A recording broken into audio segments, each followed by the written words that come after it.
আপনারা পটুয়াখালীশ্বরে যে কোনো মানুষকে, সাধারণ মানুষ যারা ভোটের দিন ভোট দিতে যান কিন্তু রাজনীতি করেন না, এরকম নিরপেক্ষ মানুষকে জিজ্ঞেস করেন, পটুয়াখালী ছাড়াও বাংলাদেশের যে কোনো জেলায় আপনারা জিজ্ঞেস করেন, একটি কথা সবাই বলবে, এই মুহূর্তে বিএনপি হচ্ছে বাংলাদেশের সবচাইতে বড় রাজনৈতিক দল।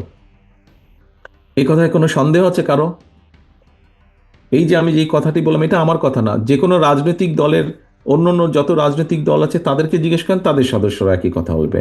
আপনি নন পলিটিক্যাল একজন মানুষকে জিজ্ঞেস করেন, তারাও একই কথা বলবে, এই মুহূর্তে বিএনপি বাংলাদেশের সবচাইতে রাজনৈতিক দল। কোনো ভুল আছে কথায়? এই কথাটা ভুল আছে কি? আছে ভুল? ভাই হাত টাত নাড়লে আমি দেখতে পাবো। নাই। ঠিক আছে, ধন্যবাদ ধন্যবাদ, সকলে বলছেন ভুল নাই। এখন প্রিয় সহকর্মী বৃন্দ, এই যে বড় বড় হবার কিন্তু কিছু সমস্যাও আছে। বড় হবার, এই যে আমার সামনে আমার যে সকল সহকর্মী আছেন, ডেলিগেট বা কাউন্সিলর আপনারা উপস্থিত আছেন, আপনারা যারা সংসারের বড় সন্তান, আপনাদের কাঁধে কিন্তু অনেক দায়িত্ব থাকে। ছোট ভাই বোনেরা থাকে, তারা অনেক কিছু করে পার পেয়ে যায়, কিন্তু বড় সন্তান হিসেবে আপনি কিন্তু পার পান না। পান? আপনি পান? আপনি পার পান না।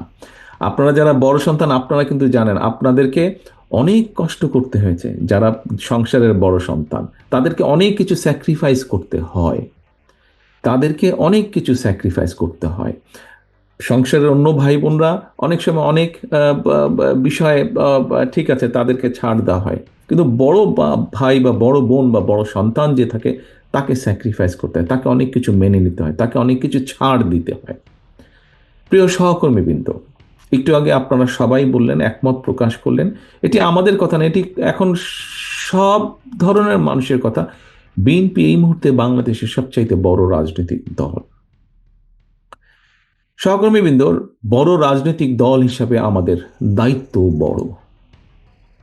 আপনি যেহেতু বাংলাদেশের সবচাইতে বড় রাজনৈতিক দলের সদস্য, সেই হিসাবে আপনি বিএনপির নেতাকর্মী হন, আপনি যুব দলের নেতাকর্মী হন, আপনি স্বেচ্ছাসেবক দলের নেতাকর্মী হন, আপনি ছাত্র দলের নেতাকর্মী হন, আপনি মহিলা দলের নেতাকর্মী হন, আপনি কৃষক দলের নেতাকর্মী হন, আপনি তাঁতি দলের নেতাকর্মী হন, অর্থাৎ জাতীয়তাবাদী দলের মূল দল সহ যে কোনো অঙ্গ সংগঠনেরই আপনি নেতা বা কর্মী হন না কেন, আপনি বিএনপির একজন নেতা এবং কর্মী। এবং সেই হিসাবে আপনার দায়িত্ব, একজন রাজনীতি কর্মী হিসাবেই হোক, একজন মানুষ হিসাবেই হোক, একজন বাংলাদেশি জাতীয়তাবাদী শক্তির কর্মী হিসাবেই হোক, আপনার দায়িত্ব সবচেয়ে বেশি দেশের মানুষের প্রতি এবং দেশের প্রতি। প্রিয় সহকর্মীবৃন্দ, অনেকগুলো বড় দায়িত্বের মধ্যে একটি অন্যতম বড় দায়িত্ব হচ্ছে বিগত 15 বছর এবং তারও আগে বিভিন্ন সময়ে যখনই হুমকির মুখে পড়েছে বাংলাদেশের মানুষের গণতন্ত্রের অধিকার, তখনই কিন্তু বিএনপি সোচ্চার হয়েছে। বিএনপি রাজপথে নেমে এসেছে, নেতাকর্মীর মাধ্যমে জনগণকে সংগঠিত করেছে এবং ধীরে ধীরে রাজপথে গড়ে তুলেছে আন্দোলন জনগণকে সাথে নিয়ে।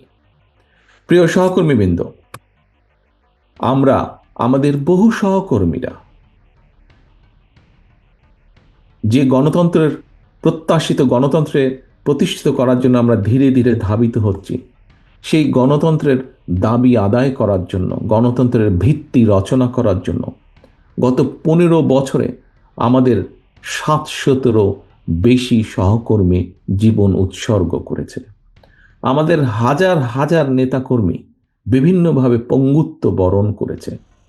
আমাদের বহু নেতাকর্মী তাদের বহুজনকে হারিয়েছে, বহু অত্যাচারিত নির্যাতিত হয়েছে।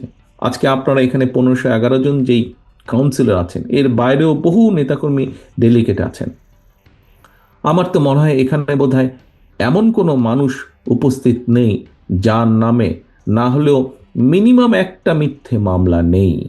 এখানে নিশ্চয়ই প্রায় প্রত্যেকটি মানুষের নামে মিথ্যে মামলা আছে। এই যে পতিত পলাতক যে স্বৈরাচার, তার আমলে এই মিথ্যে মামলা দেওয়া হয়েছে।